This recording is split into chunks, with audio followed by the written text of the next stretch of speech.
What's going on, YouTube? Fun today. Lots of fun.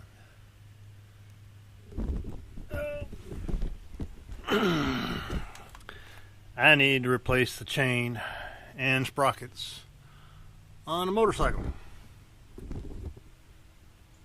Let's see how this goes. I hadn't done a chain and sprocket in over 30 years. First off, according to the instructions, I need to take these 4mm Allen head screws out, take this cover plate off, and these 8mm bolts, two down there at the bottom, one up here at the top, and I think there's another one somewhere.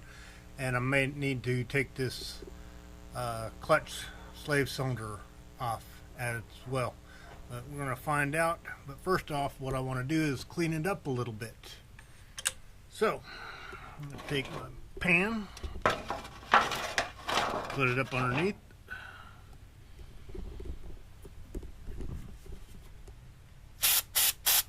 and spray a little brake cleaner on here.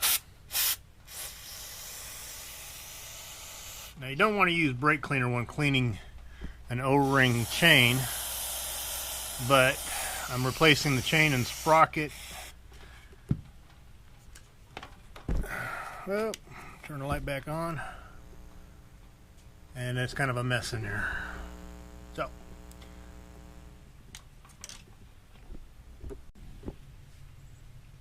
this right here is a clutch slave cylinder. And to be able to get this cover off, I need to take this off. That'll give me access to the front sprocket and be able to take the chain off. But before I can take the slave cylinder off, I need to put pressure on the system. And so what I've done, engaged the hydraulic clutch, tied it down, put pressure on it. Now I can take it apart without it coming apart on me. Unfortunately. Yeah, fortunately. Well, yeah, that's what I have to do. The clutch tied down. And I should have probably broke these loose off camera. I can take these 5mm Allen head bolts. Oh, loose.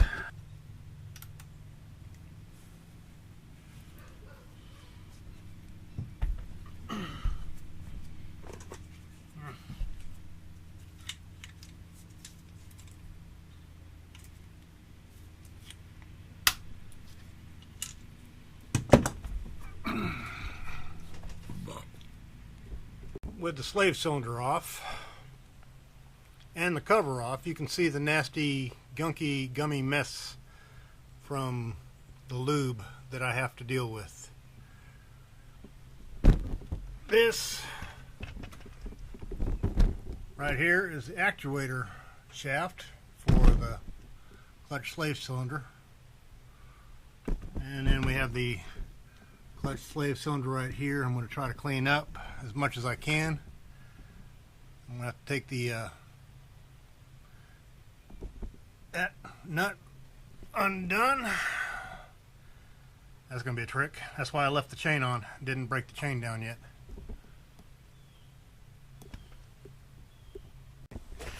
If it ain't one thing, it's another. I got to go get me a 32mm socket. I've got a 30 and a 36, but I don't have a 32.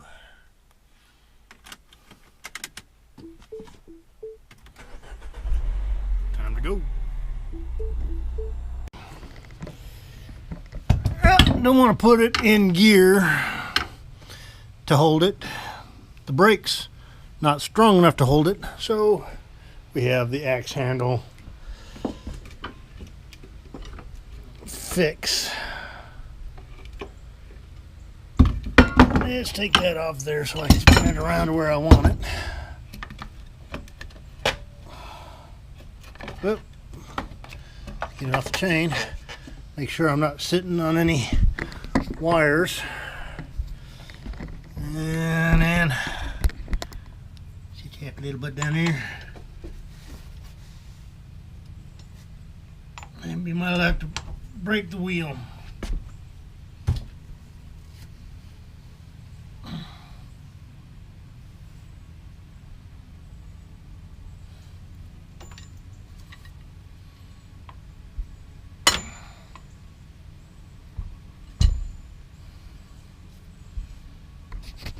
It is broken.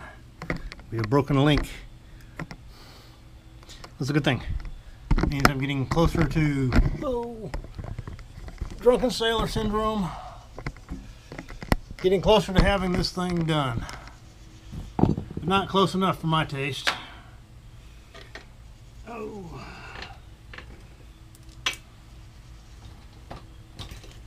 Nasty looking chain.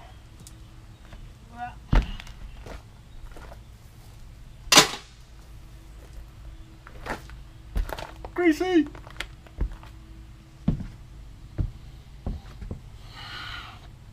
Now to get the back wheel off. Fun. Oh. Now the back wheel is not so difficult, and the sprocket's not so difficult. It's the front sprocket that's going to be a heck of a lot of trouble. It is. Got some rust going on around there, so I might want to put some lube on it before I put the new one on. Actually, it doesn't look that bad, but I'm going to go ahead and replace it. I'm not one for doing the work twice if I can avoid it. It might be harder for me to do it right the first time, but if I can avoid doing it the second time, I'm going to do it.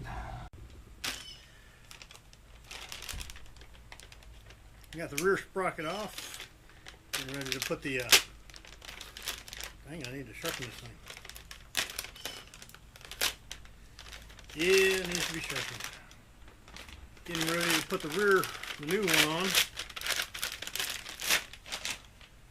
And believe it or not, there is a right and a wrong way to put these on.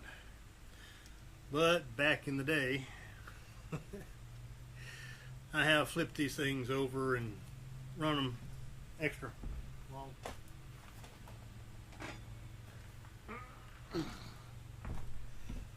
This is the way this one came off, facing the driver's side or left hand side. And actually the teeth on this do not look bad. And I think that's a factory roundover on there, so you might be able to use this in an emergency situation, but it was not that much extra. Go ahead and replace it with a new one.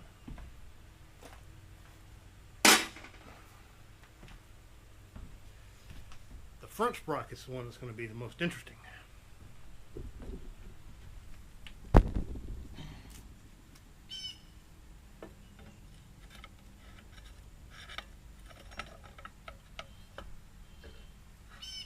Okay, come on, straighten up.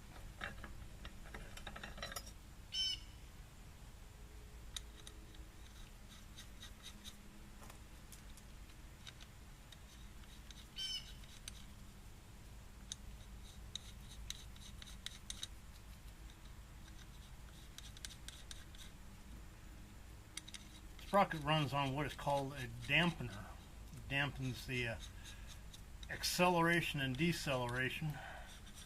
It's just basically a rubber mount. I got rubber mounts in here. These hold it in place. Then you have a spacer that goes on here, which I need to clean up, and lube the shaft. Run all of my adjustment bolts in. All. Yeah, there's only two. Run those in and put it back together. This is what the shaft runs on. Shaft runs through here, runs through the adjustment arm, the swing arm, and through the bushing, through the bearings. And that's one thing I need to do, is check and make sure the bearings are smooth, there's no damage to them. So I'll go ahead and do that on both sides, and I'll need to lube up the shaft, clean up everything, and start putting it back together on the back side. And then it's a matter of taking the front sprocket off and putting the chain on. And it's all downhill from there. Alright, got the front sprocket on, got the rear sprocket on, fixing to go on with the chain and put the master link in. Getting closer to the end. Ugh. As soon as I get the chain on and adjusted, I can block everything up and get the get everything tightened back up to where it needs to be. Alright, come on, feed it through there.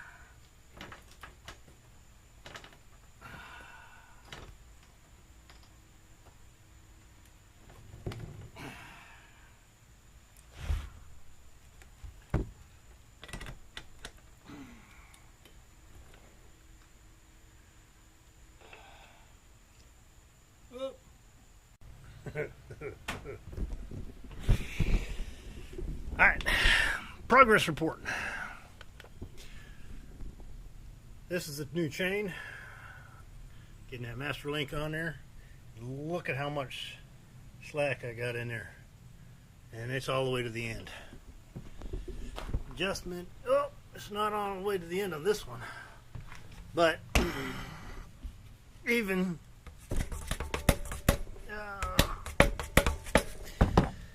if I were to adjust it all the way out there, there's no way it's going to take up all that slack. So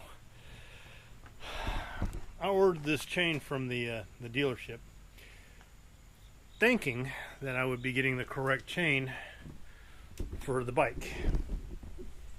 And again, I haven't run chain drive motorcycles in forever. So what it looks like I'm going to have to do is take a length of chain out.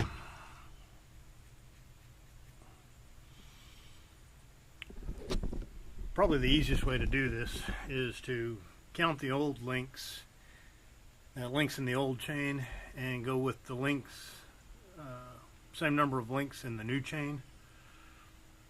Or take the easy way out, tighten up the rear wheel, the axle, put it on a trailer, take it to the dealership and have them finish up the job for me. I hate getting beat by a job, so that's probably not going to be an option. So this Labor Day project, brought to you by Suzuki, is not getting done. So all I can do is clean up my mess so that I can finish it up tomorrow, because it's getting dark out. Well, it's really getting dark in the shed, in the shop.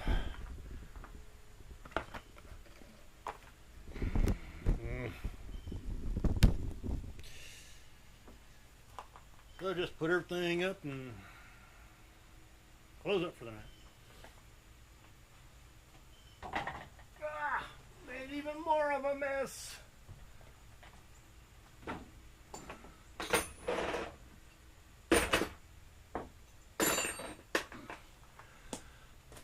Luckily, I have a second master link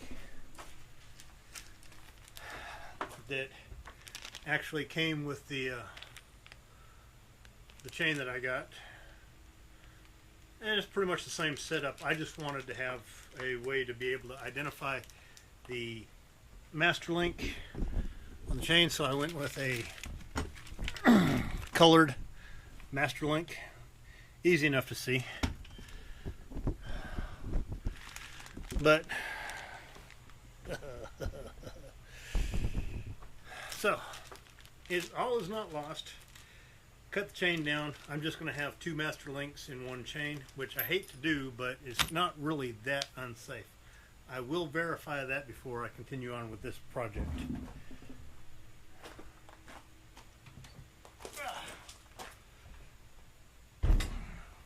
My ammo can bags. Backpack that I found. Nice big one. I don't know if you can see this or not, but it's a Duluth And there's a moose.